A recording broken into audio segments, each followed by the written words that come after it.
সম্প্রতি ঢাকা বিশ্ববিদ্যালয়ে সালতানাতি বাংলা শিরোনামে গ্রেটার বাংলাদেশ নামের একটি মানচিত্র প্রকাশ করা হয়। ভারতের একাধিক রাজ্যকে সেই মানচিত্রে বাংলাদেশী ভূখণ্ড হিসেবে প্রদর্শন করা হয়। মানচিত্রটিতে স্থান পায় ভারতের বিহার, উড়িষ্যা, আসাম এবং বর্তমান মিয়ানমারের আরাকান প্রদেশ, যা এক সময়ের বৃহৎ বাংলার মানচিত্র। মানচিত্রটি রীতিমতো সামাজিক মাধ্যমে ছড়িয়ে পড়লে নজরে আসে বিজেপি রাজনৈতিকদের, গড়ায় দেশটির পার্লামেন্ট পর্যন্ত। অধিবেশনে বিজেপির এক এমপি এ ব্যাপারে কেন্দ্রীয় পররাষ্ট্রমন্ত্রীর দৃষ্টি আকর্ষণ করেন।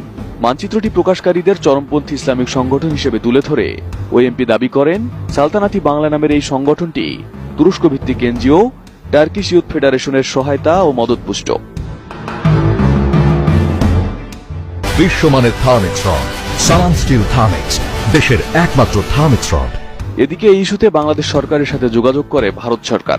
দেশটির পররাষ্ট্রমন্ত্রী জয়শঙ্কর জানান, বাংলাদেশ সরকার জানিয়েছে ওই ছবিটি মূলত 2025 সালের 14 এপ্রিল পহেলা বৈশাখ উপলক্ষে ঢাকা বিশ্ববিদ্যালয় ক্যাম্পাসে একটি ইতিহাস সম্পর্কিত প্রদর্শনীর আয়োজনের একটি অংশ ছিল। সেখানে মধ্যযুগের বাংলার একটি মানচিত্র প্রদর্শন করা হয়েছিল। ওই প্রদর্শনীর যারা আয়োজক ছিলেন তারা বাংলাদেশের সরকারকে বলেছেন, যে কোনো বিদেশি সংস্থা বা গোষ্ঠীর সঙ্গে তাদের কোনো সম্পর্ক নেই। বাংলাদেশ সরকারের পক্ষ থেকে আরো বলা হয়েছে, সালতানাতি বাংলা নামের কোনো সংগঠন বা গোষ্ঠীর অস্তিত্ব বাংলাদেশে নেই। তবুও এই ছবিকে কেন্দ্র করে বাংলাদেশ নিয়ে সরব হয়েছে ভারত সরকার।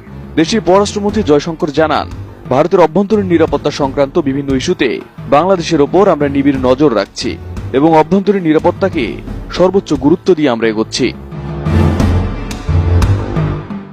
মূলত সালতানাতি বাংলা হল মধ্যযুগে বাংলার মুসলিম শাসনের একটি ঐতিহাসিক অধ্যায়, যখন বাংলা নিজে একটি স্বাধীন ও স্বতন্ত্র সালতানাত বা মুসলিম রাজ্য হিসেবে আবির্ভূত হয়।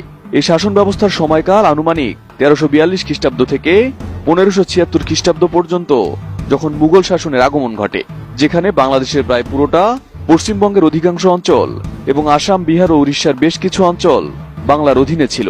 এই বিস্তীর্ণ ভূখণ্ডে সুলতানরা শাসন করেন প্রায় 2 শতাব্দী ধরে এবং এই সময় বাংলায় রাজনৈতিক স্বাধীনতা, অর্থনৈতিক উন্নয়ন ও সাংস্কৃতিক জাগরণ ঘটে।